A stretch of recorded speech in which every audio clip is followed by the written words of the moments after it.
IPL Radio, inspiring passionate lives for the community. Hey everybody, and welcome back. It is our 3:30 interview now, and we have Chelsea and Matt from the foster caring. How are you going, guys? Good, thanks. Thanks for having us, Decka. No worries, just testing the levels and that there. It seems everything's okay and all ready to go. Alrighty, so let's get straight into it. Why do you guys foster? Yeah, okay, so this all kind of kicked off for us several years ago. So we did a parenting course, and part of doing that parenting course was the importance of not insulating your children from the pain and suffering in the world. So at that time we had 3 of our own children, and so we did this course, and the idea there is about developing hearts of empathy and compassion for other people in the world. But through doing that, we actually realized that we had insulated ourselves. We'd insulated ourselves from the pain and suffering in the world. And we'd done that through a number of ways, through careers, through family, through friends, even through the community of people that we called our social community. We'd actually built these really comfortable lives, disconnected from some of the realities of what was going on in society. And so that for us led us down the journey of really opening our eyes up to becoming much more aware of what was going on in the community, and asking ourselves, what is it that we've been equipped with that we can kind of give back? What is it that we know and understand and that we can bring to some of those situations? And so that really led us to foster care. I think one of the other things is that we didn't want to avoid situations where we weren't forced to depend on God as a family, that we wanted to step into those fully, knowing that we could trust God for our security and our safety, and for our children's hearts as well, because foster care is a tough journey. So we really wanted to step into situations where we had to depend on God and could grow our children's faith as well as our own through that. Yeah, definitely. That sounds brilliant. That sounds great. So what sort of is the main challenges you guys actually see and foresee? Yeah, so I mean, we can talk specifically, Decka, about our personal challenge. I think if we tell our own story, is probably easier than more sort of a general approach. That's either. Maybe to begin with, I could just say our family makeup at the moment. So we have 3 biological children, and we have a long-term foster who's 2.5, a little girl who's been with us since birth. But we've also done emergency placement during the period of, we've been foster carers for 2.5 years now. So that's sort of where we sit at the moment, and what our family looks like. That's brilliant. Question. Yeah. Well, welcome to the show, Jimbo. Just have a little question there. Yeah. Just wondering, guys, with you having a 2-year-old, how do you feel about that? Like, is it really hard if you're gonna have to let go, or how do you feel personally? It's a really great question, because that's also lends into what are the challenges, because one of the first things, the reason we didn't foster earlier in our marriage is because I was one of those people that said I could never give them up and I could never say goodbye, and my heart just loves too hard. So obviously I'm not one of those people that should be fostering. But then I realised that a child really deserves that sort of love, and my pain and suffering, I'm happy to go through that for the sake of a child, and a child to receive and feel that unconditional love. Yeah. And I also trust God with my heart that when I do hurt, that God's present in that suffering, but that child needs that love. And I could sacrifice and I could experience that pain for the sake of that child. So this little girl, we would love to care for her entire life. Like, we adore her like she's our own. She's one of our children, she's part of our family. But I also know that the day could come that I get the phone call saying that they've found a family for her that are her own blood relatives. And so we have to live a life in limbo, knowing that one day we say goodbye, but one day she may always be with us. And we really trust God for her life. And I've realised that I'm not the one who's keeping her safe. It's God that's keeping her safe. And no matter where she lays her head at night, she's going to be safe, and she's going to be loved and protected by her Heavenly Father. And so I've had to come to a point, as Matt has as well, to really release her into the care of her Heavenly Father and not us. But saying that, I will be devastated if we have to say goodbye. Oh, Yeah. bet, You know, yeah. you have to be honest about that. Yeah. I know that experience because I've got a auntie that actually fostered for, I think, about nearly 10 years. And one thing she was capable of letting go is the teenagers. But when there was anything between, I think it's 5 to a baby, she found it hard with the kids in primary school, but as soon as it become a baby that went straight back to its parents after she got it, she broke down and stopped doing fostering because they said they think she needs some time off for that. And you do. So yeah, that's you have to why take time off. I wanted to know that question from you. And that's a really great aspect of self-care in foster care, that you take time between every goodbye to heal and to get back your strength to keep going again. Because I remember one particular day saying goodbye to a little 4-year-old that was with us for 2 weeks. And I cried and cried and cried and my heart broke. But, you know, the fact those tears meant that she was loved unconditionally by us for those few weeks. Yeah. And every child deserves that. Oh, definitely. Every child deserves that. It's like they say that the power of God flows within you and stuff like that. And yeah, you share the love and you treat everybody like a family as That's you right. would. Yeah. I mean, even if people did that every day, that would be absolutely brilliant. But taking a foster child on it sounds like a good challenge, and it sounds like you're really, really good into that. Yeah. Yeah, I think. Sorry, Decka. What I would say, one of the other main challenges we've really faced, and one of the real tensions we face, is to acknowledge that a child that comes to you in foster care, they have a biological mum and a biological dad. Yeah. And one of the challenges is being aware that someone is going through some real suffering in this experience. Someone has lost their child to a system. Someone has been unable to provide a safe or secure home for that child, and they've had that child taken away from them. And we've really had to live in that tension, knowing that there's a couple out there who are really hurting through all of this. Yeah. I suppose the best aspect for that the couple that are hurting, is the fact that you've got you guys who are actually really into it and very, very professional helpers, which I think is great. And you get attached to them just like their family. So no matter what the parents are going through, they can help themselves, and they know that you're going to take the best care of their child. And the child can go back and have full knowledge, and the child will never ever forget that for life. It'll be with them till the day they get really, really old, yeah?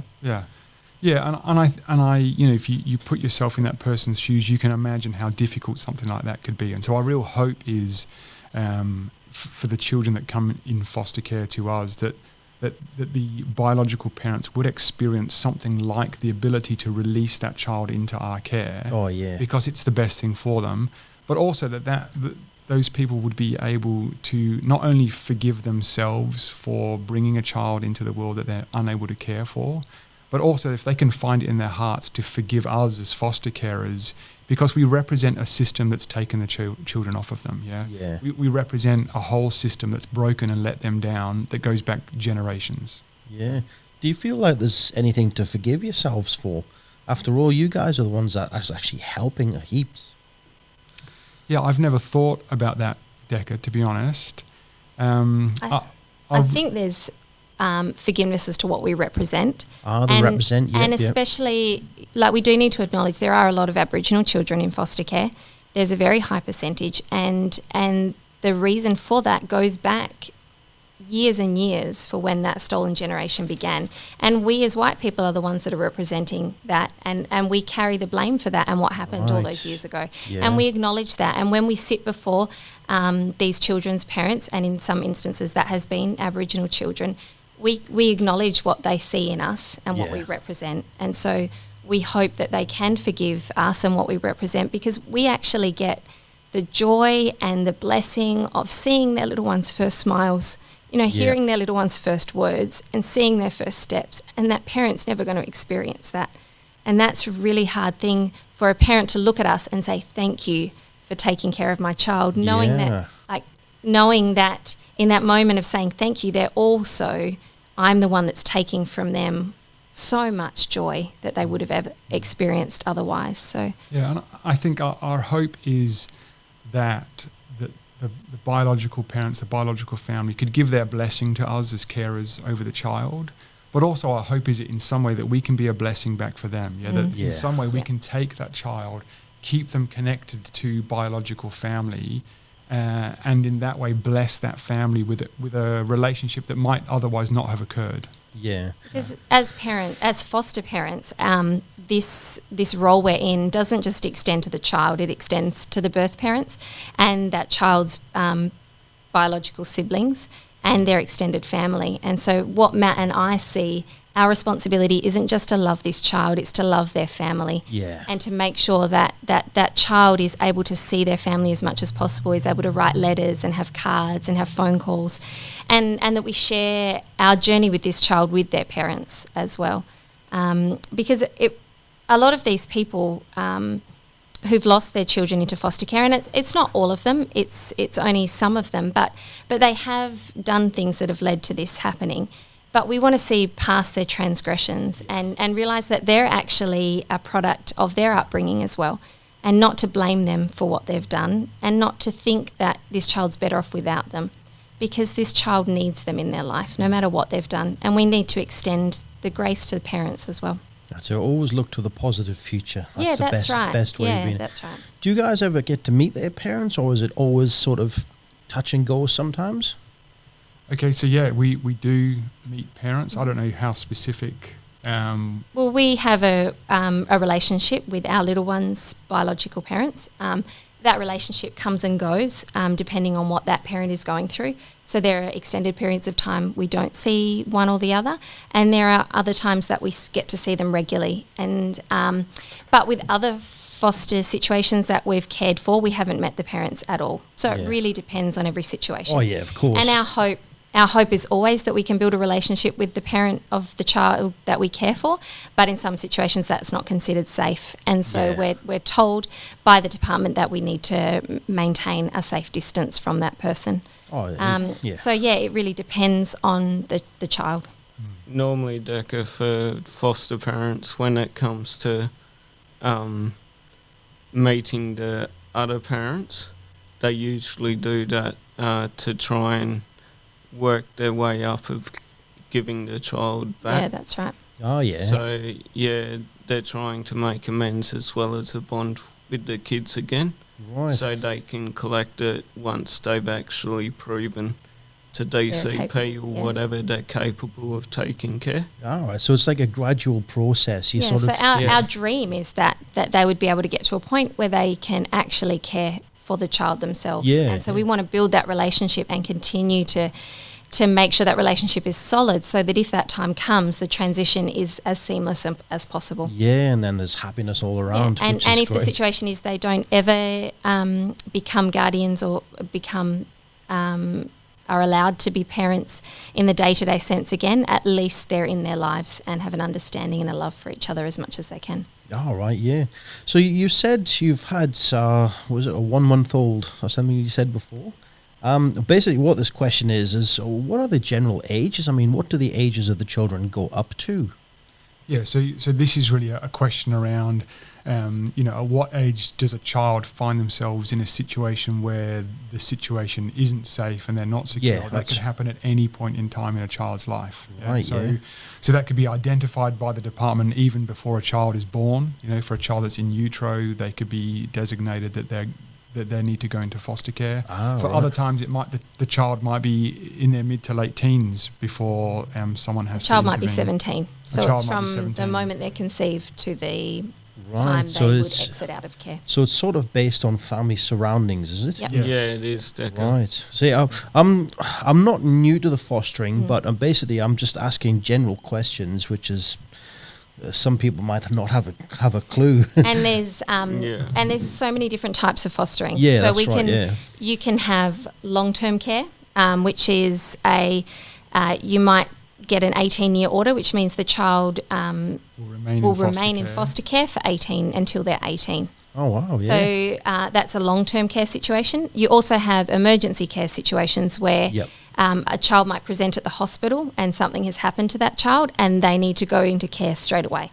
And so we get a phone call, a child's presented, we need care for them tonight, and they arrive on your doorstep 9, 10, 11 o'clock at night, and you then care for them for a few weeks until they can figure out a safe place for that child to go with extended family or with an aunt or an uncle or something like that. So as an emergency carer, you're just holding the fort until they can find a safe place longer term for that child.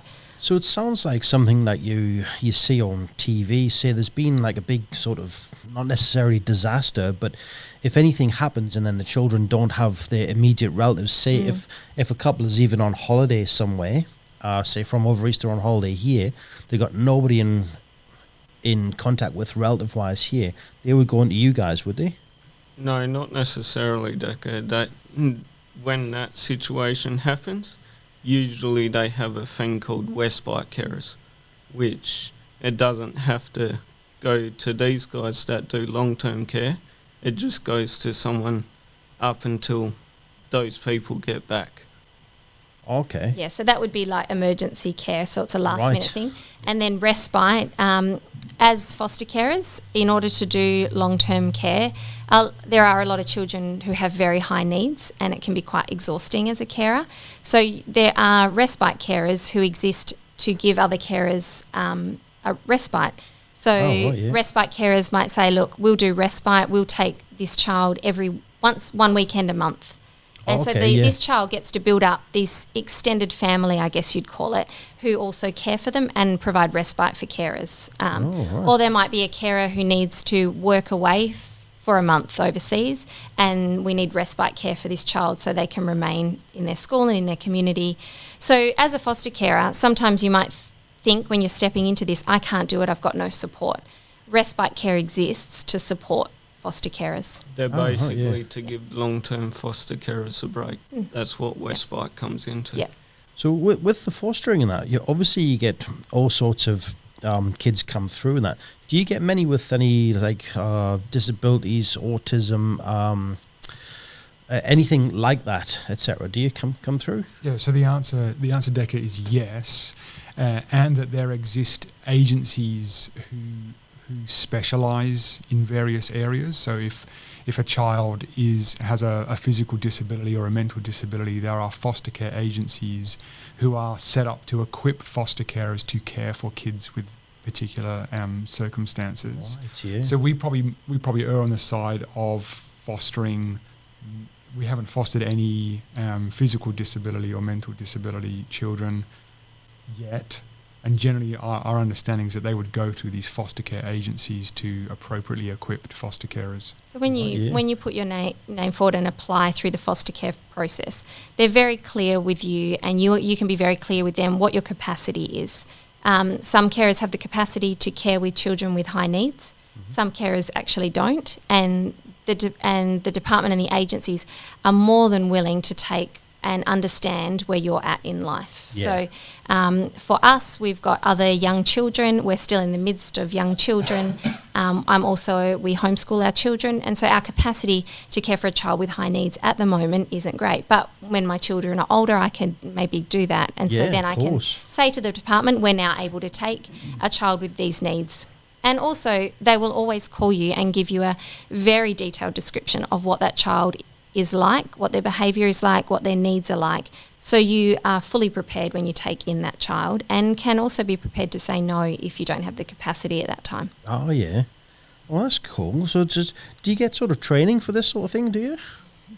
Yeah, so the process of becoming foster carers is quite long and laborious. You're quite involved. And I probably unanticipated just what was going to be involved. Yeah, plenty of training, lots of really great training was run for it, and a very deep and in-depth assessment is done on us as carers to make sure that you're doing it for the right reasons, you've got the right support networks, you understand what it is you're getting into. You're not going to bail when it gets hard. You're not going to bail when it gets hard, and that the department needs to satisfy themselves that you've been given all the necessary training. So yes, yeah. So do you have to go through like colleges, TAFEs and stuff like that, do you? Universities? No, it's a So there's a process of interviews where you answer a lot of questions and you do homework, and they get to have an understanding of who you are. They look into your family tree and your background, and you work through things, etc., with the department. And then you also attend the actual training that you have to attend prior is, it's a few full days. Yep. Or you can do evenings, or you can do, but it's not an extended month-long course, year-long course, etc. It's a few short courses that you do, but then there's ongoing training that's available throughout your foster care journey. So even now, 2.5 years in, there's courses we can do when we need to be equipped to better care for children with certain needs and in So situations. you still get training, even it just keeps on going. And Yeah. obviously you'd have stuff like first aid and that, wouldn't you? Yeah, all of that. Yeah, that's cool. Is there any cost for this training at all? I mean, how can people get into this? If, say, somebody, for instance, was brand new into the, well, not brand new into the world, but, you know, brand new adult type thing, and they go, well, unfortunately, I can't have kids myself. I would like to foster. How would this start? So to begin with, you would you go to an information night, and you need to attend an information night with the department, so you get an understanding of what's going on, and you can be fully. They can answer any question you have, and that you have an understanding of when is the right time to enter it and when isn't. They do have stipulations around maybe if you've been trying to conceive, for example, or you're on IVF and things like that, where they don't recommend that it's a good idea to jump into the fostering process. So they're very open, and you get to go to this night to ask any questions, no judgment, any questions that you need, and they give you a basic understanding of what's involved. So you do one of those information sessions, and then you actually they'll explain to you the difference between an agency and the department, and why you might go through one or the other, and the agencies involved, and then you can start the process if you decide to, and you start the application process. Oh, right, yeah. And then there's no cost in applying, there's no cost in being a foster carer. You get reimbursed for expenses, and you get an allowance for that. Obviously, like the way we care for our little ones, there is we choose to go above and beyond that. But they help you out. You know, there's not. Yeah. It's something that anyone can do. Oh, that sounds great. What about the age? Say, can you have to be over 18, over 21, etc., or? I actually don't know what the bottom age is. I think it's 18 as far as I know. I know respite carers that are 20 years old that might take in a child and do one weekend a month, or they might take them for a week on school holidays, or to be a foster carer and to help out foster children, you don't need to commit to a full-time role. But at the same time, there is such great need for long-term foster carers in our community. So everything is needed, and anyone is needed. I can imagine. we are so desperate. Our dream is that one day there'd be more than enough carers, that the department and these agencies are never at a loss for where to place a child, because, you know, every day they have children where they cannot find homes for because there isn't enough carers. And so our dream is that one day there'd be more than enough, and definitely anyone can play a part in that, whether they're a student, whether they're 70 years old, whether they're a grandparent, or they're a single person, a single mother, whether they're dating, any stage of life. That was sort of my next question. Any stage of life you can jump into foster care. Any stage of life. Just saying, do you have to be a married couple? Do you have to be a couple? Can you be a single man? Can you be a single woman, etc.? Yeah, anyone. Well, that's any good sort to of know. relationship, in any way, shape or form, you can apply to be a foster carer. What about sort of like, you say any way, form, what about different religions? Can they do, absolutely. Can sort of like, let's see, can a full-blown Christian couple have a full-blown Muslim child and such in the other direction and other things? Yes, and absolutely yes. Oh, that's great. Yeah. And really, I mean, we've spoken to some others who have had some challenges in that space, simply because obviously you're going to take that child in to give them care because you want them to have a safe and secure home. But a child that comes from a different religion might come with some stipulations from the biological parents saying, whilst they're in care, we don't want them attending some alternate something or other. And so that might mean that, as for your family, whilst you're providing care for that child, that maybe you don't attend your church, for example, you don't take that child to your church, because out of respect for the biological parents who've asked for their wishes to be sort Yeah. of followed. But there's no rules that say a child from this religion or this cultural background can't be paired with a family of this religion or that cultural background. And we're Christians, and as Christian, the department knows that. And so in our application process, we had to talk about what we'd do if a child didn't want to come to church with us. Yeah. Or and so all that's talked about beforehand. And when a child's placed in our care, if it's long term, they get the okay from the birth parents, the biological parents. Are you okay with this child going to church? Are you okay with this child being in a Christian home? And so they just get the okay and make sure they're sensitive to everyone's backgrounds. From what or I know beliefs. about this, Decka, normally it's similar to a normal job. The only time you can't foster care is if you got a record. I can imagine that. Yeah, it's any criminal activity I can imagine wouldn't be good, because you pass on. Not only do you pass on your life skills, you pass on your personality That's and right, yeah. and the love. I mean, Yeah. with your kids as well. Your kids may even grow up to be foster carers themselves, and you sort of, the love sort of spreads and the godliness spreads, and even the kids that are in foster care will have grown up, Yeah. and they might end up being foster parents themselves as well, all through the influence of just that one little turning point in life, Yeah.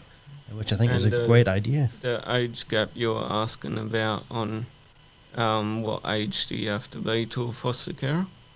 I'm pretty sure my auntie said to start off with, you usually start off with the Respite ones, and you have to be 19 to do that. Oh, okay. Then they work you on a system from there. Right, If yeah. you're young. Yeah. The other guidance we got, because we have our own children, they were recommended to not take foster care children in who are any older than 2 years younger than our youngest child. Oh, right. Yeah, So our youngest was 4. so that meant we were sort of saying yes to 0 to 2 year olds. Oh, So okay, you leave yeah. a 2-year gap between your youngest and the foster children you take in. Oh, right. Yeah, Why is it's that? not a rule. It's just a guiding principle that they recommend, and that's about the dynamics of your home environment. So if let's say you had an 8-year-old and a 13-year-old already, and you brought in an 11-year-old or a 12-year-old into the mix, it can quite significantly alter the dynamics of the household. Oh, right, yeah. Whereas if you've got like an 8-year-old and a 13-year-old, and you bring in a 6-year-old, it's much more manageable in terms of how you manage the dynamics. That said, it's not a rule. It's just a recommendation. Yeah. Yeah, I can imagine And the family life would change. The other yeah. reason is you're looking at the influence on your biological children. If we have a 4, 6 and an 8-year-old and we bring in a 13-year-old foster child into our home, they have more power of influence over Yeah. the younger children. And so the department are quite careful to make sure that, because to be honest, there are children that come into your home as foster children who don't have the same rules and standards and models of behaviour that your own children might have. Yeah. And so you need to make sure that your children are prepared for that and that aren't negatively influenced And with by the those job behaviours. you guys are doing, how do you find, maybe it's not a rule against you, but if it is, how do you find with having your own kids of taking photos when you got the foster kids? Because I know that was one of the rules back when my auntie was doing it. Mm-hmm. She wasn't allowed to have them in the photos. Yeah, we don't really post photos of our own children anyway on social media, so it's not a problem for us. But I know other people who foster choose to put an emoji over their foster child's face when they're posting photos to That's a keep good idea, yeah. their privacy and to respect that. Sometimes it's because of safety that biological parents can't find out where that child is. Right, yeah. Other times they do it out of respect and just wanting to acknowledge that that child isn't there and they want to keep their privacy safe. But I do know other foster carers who post photos of their foster children, but typically the rule is you try not to identify them as a foster child in any post. After all, they're part of your family, aren't That's they? right. They are for that part of your time, family yeah. and you don't want to exclude them. So it's case by case in that instance. And when you're not sure, you just call your caseworker and you say, what do you recommend for this child? And with your years about doing this, have you ever had any teenagers yet, or no? No, again, so we're choosing to abide by the rule of taking in children that are 2 years younger than our youngest child. So our youngest biological child is now 6, nearly 7, and so no, we've not taken in any teenagers, and that will evolve over time. Yeah, as the kids get older and older and what have you, then that will broaden out who we would and wouldn't consider providing care for. So do you guys plan to do this for a long time, to like life and stuff like that, do you? Or? Yeah, absolutely. I think yes, and absolutely. That sounds great. Once you step into this, like we look at our life before, and it was a great life, but it was a very safe life. Yeah. And we've stepped into this now, and it's like God's just opened up this whole world to us that we are so privileged to be part of. It's an absolute honour to actually step into the need in the world and to be part of seeing restoration and reconciliation happen between broken families, and being able to practically love on those people that really need it. Yeah. And to have that whole world open up, and to have the privilege of going into a prison and talking to someone's dad. You know, most of us don't ever get that opportunity, that we can actually take God and take love and take life into these broken places. Yeah. And to step back from that, I don't know why we would. It's just, it's such an honour, and it's hard. We're not going to gloss over it. It's really hard. You know, there's tears and there's days where we wonder why we're doing this. But ultimately, it's such a privilege. I bet, yeah. It's just seeing the relief on some of the parents' faces, knowing that they'll go to a good home and stuff. That'll be great. So what do you guys do for fun with the kids then? It's the fun stuff. So much fun stuff. Do you have many games nights and stuff like that, and celebrations and stuff? Yeah, we definitely do. Yeah, I mean, to be honest, it's almost felt like a funny question, Yeah. Decka, because I don't think that we think about the children who are in foster care any differently than we would think about the other children that we care for. So, in the same fun family environment that we create for our kids, it's the same environment for any child in foster care. We had an emergency placement that we took on when we were actually on holidays. And so that child just jumped into our holiday experience. We went for ice creams, we went for swims at the beach, we stayed in a holiday house, we stayed up late and watched movies, and we had pajama days, and everything we experience as a family on holidays, she got to experience as well. And so the child comes in and they're part of our family. That's what my question was about. They're part of every celebration, and they feel no different. The moment they step in, your heart just opens. It's something you can't explain. And you love that child as if they were your own. There is no wall and no barrier. And there's some children that you're really ready to say goodbye to, because it is actually tough. Yeah, but it doesn't mean that you don't love them like your own. The moment they step in, you just want to protect them and love them and make them feel so, so worthy and so, so special. So yeah, that's brilliant. Well, it sounds like a good challenge, and it sounds like it would be excellent for everybody to come through and do something like that, even if it was a small temporary one, or just something, even to ask you guys more questions and stuff like that. That would be, if somebody had other questions to ask, that would be great. We are an open book, so if anyone has questions, we are more than happy to answer those. Do you find it hard when it comes to getting foster childs, doesn't matter what age, with some of the reports when they give you a file to read up on and understand why they will be in your care for this long, and could you also know you can't not talk about what they've actually gone through? Do you find that hard to not be able to talk to them about how do you feel about this situation? Yeah, it is tough. We had a situation where a child came into our care, and what they had been through was broadcast all over the radio. We got into the car that afternoon, and the story comes on the radio about what that child had been through. And we had to quickly turn that off. But while it's hard, it's also not, because you just don't want to put that child through more trauma, and you don't want to it's not your place to delve deep and fix them. It's your place to love them. That's right. Become part of your family, and to make that experience as joyful as possible. And if that child ends up being with you long term, you then can start to step into that and look to what that healing, what they need to start finding that healing and that restoration in what they've been through. But in an emergency placement, you're there to love on them and to bring joy. And when you say that private information come over the radio, what happened after that? Did you get in trouble for it, or No. that actually work? No. It just happened to be a news story that was breaking. Oh, right. Yeah, it wasn't Nothing our to do with doing. us. Nothing to do with us. Yeah. It was a news story that was breaking. And It you happens. often hear those on the news. There's so many situations that you hear about, things that have happened to a child that's heartbreaking. It's all over the news. It's all over the newspapers repeatedly. I thought you might have got a bit in trouble because they're in your care, so No. it looks like that you have spread it, kind of thing, if you know what I mean. Yeah, I understand, Just but got to no. be quick to cover the child's That's ears or right. change the channel or that's something. right. Yeah. You want to protect them from everything too they've been right, through, yeah. and you don't want people to know what they've been through because and we don't want people to know necessarily that they're a foster child. We don't label them when they're in our care. That's right. They're part of your They're family part now, of our aren't they? family, Yeah. and if they look different than us, they're still part of our family. Everyone's the same Yeah. in my eyes, regardless. You know. So have you had any sort of success stories, as in the child's come back to you for a visit with their parents and say, hey, these are the guys that looked after me, and the parent comes back and says, oh, thank you very much, you know, and boxes of chocolates or No. something like that? not yet, but I'm sure you will be. It's a very thankless task.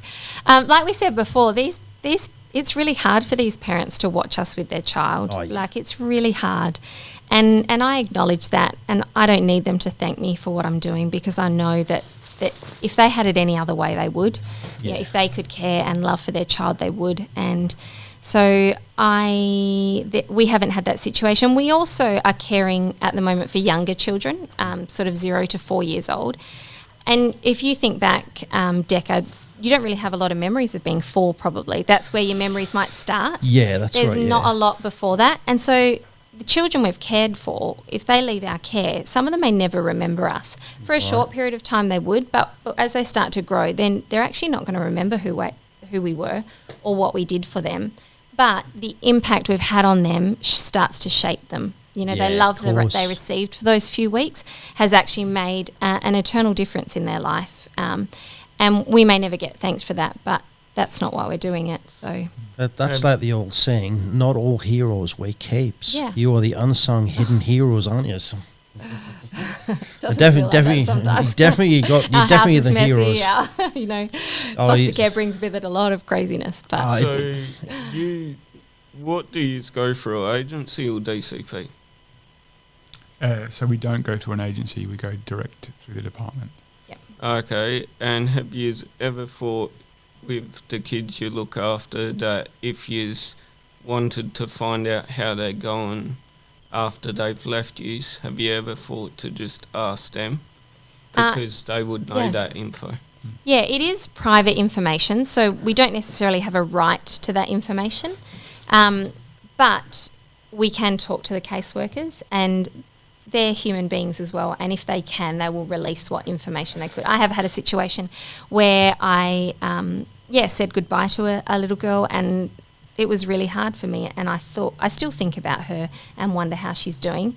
And we would have loved to continue in that little girl's life as babysitters or as respite carers, but that hasn't eventuated. And I was talking about that to our district director once, and he followed it up and he gave me a little bit of feedback as to how she was doing, and she was doing great. She was back with her mum. There was a healthy relationship. And so it was, I got to have that feedback. And I know when I heard that, it just makes you breathe a little easier. Yeah, definitely. But you don't always get that. Yeah, it helps sometimes, but like you say, it's a thankless job, isn't it? Well, say from, repairing broken hearts to repairing families and stuff like that. That's great. Any other questions or anything else you would like to add? I think I've pretty much got a lot of questions all answered all in one there. I think we probably came and said what we came to say. Yeah. That's awesome. Is there any shout outs you'd like to give? Any children listening specifically? I think it's probably safer to say no. Nah, not yet. That's all right. Well, Probably as foster carers, it's good to keep our anonymity a bit for the privacy of the children, that's right. etc. So Well, you can. our kids know who we are and we love them. That's exactly it. Well, That's just all you can before say. we Yeah. go, did you want to do a shout out for people that think they would want to be foster carers on how it makes you feel in the heart? Yeah. I think that's a great question. And I also probably want to give a shout out to the people in our life that care for us as carers. Yes. So as you may not be able to be a foster carer, but you can support someone who is a foster carer because it's a hard job. And we've got incredible people in our life that support us as foster carers, who drop meals over when things are tough, who babysit our foster children like their own grandchildren. They love our foster children. They care for our family in such a way. And those people allow us to do what we do. So our parents, Matt's parents, give so much for the foster children. Even the emergency care that we've had, they take those children on walks to the beach and they treat them like their own grandchildren. And that we're so privileged to have parents that support what we do. That we have aunties and uncles, we have brothers and sisters who love our foster children as if they're their own nieces and nephews. The friends that we have that pray for us, that care for us, that drop meals in, they're the people that I want to shout out to and to say thank you for allowing us to do what we do. And sorry, what was your question again about how it feels to us in our heart about doing this? Like, did you want to shout out to people that are thinking about doing foster care and if it's hard, if it's good for your heart, how you feel? Yeah. Yeah, so, I mean, for people who want to live a meaningful life, it's important to find an ultimate concern. Yeah, and so for us, we found an ultimate concern in the needs of children in the community who need a loving kindness. And so that for us is very meaningful. So if someone is listening to this and thinking that they're really searching for living a meaningful life, that they're looking to answer a question about an ultimate concern, that foster care is an avenue. Yeah, if children and caring for children, loving children is something that really resonates with you in your heart, then foster care is a really wonderful opportunity for you to pursue. It's funny that we're actually talking on the radio today because I remember when we were first thinking about foster care and I was like, God, I need that confirmation to know this is the right thing for our family. And I was in the car praying that prayer and on the radio comes a foster carer who was being interviewed. And for me, that was the moment I knew that this is what we needed to do. Yep. So if someone's listening and they're wondering if this should be the thing because it's something they've been toying with and they've been wondering about, then I'd say this is it. Like, do it because it's life-changing for you and your children and your family. The benefit for our biological children is far beyond anything we could have ever expected. The empathy and the love that they've grown in, the way they've flourished as foster brothers and sisters, the way they've stepped into the need in the world has just been a beautiful thing. And so the impact on them is far from negative. If you're concerned about your own biological children, there's always ways to walk this journey with them, and the benefit is huge. And as a family, we feel like we're doing something, and that's exciting to be a part of. You know, our life is crazy, but it's exciting, and I'd choose that any day over a safe and simple life. A beautiful thing that my son said one day, he had a friend saying to him, "So that little girl, does she feel like your sister?" And he said, "What do you mean? She is my sister." And he said to my 7-year-old, "No, she's not. Like she's a foster child." And he's like, "No, she's not. She's my sister, and I don't see her any other way. And whether she's with us forever or not, she's my sister for as long as I'm alive, because life is not about blood ties." And so for my own children, they don't see anymore the division between a foster child and their own brothers and sisters. Yeah, that's great. Because we're all just about, doing life together and supporting each other. That's it. We're all in it together. We're all part of the same planet. So what would I say to someone who's wondering? I'd say do it. Just do it. That's good, guys, because it sounds like you're in it for your heart, whereas I know anything that's like a job, including disability work, because I've got multiple disabilities. Yeah. I know most people are out there for things like that, just for the money kind. So it's good to know that there are some people out there that does it from their heart. Alrighty. Well, thanks guys for coming in. It's been an absolutely great interview. It was great to meet you, and it's filled a little gap in my space as well. Thank you so much, Decka, for having us. It's no a worries. It's privilege been to come here today. It's been very interesting to find out, and now I can actually say I know a little bit about it too. So, alrighty, thank you for that, and hope it's been great for everybody, and I will leave you there, and we'll put on the next song, which is Love is a Battlefield by Pat Benatar. Enjoy.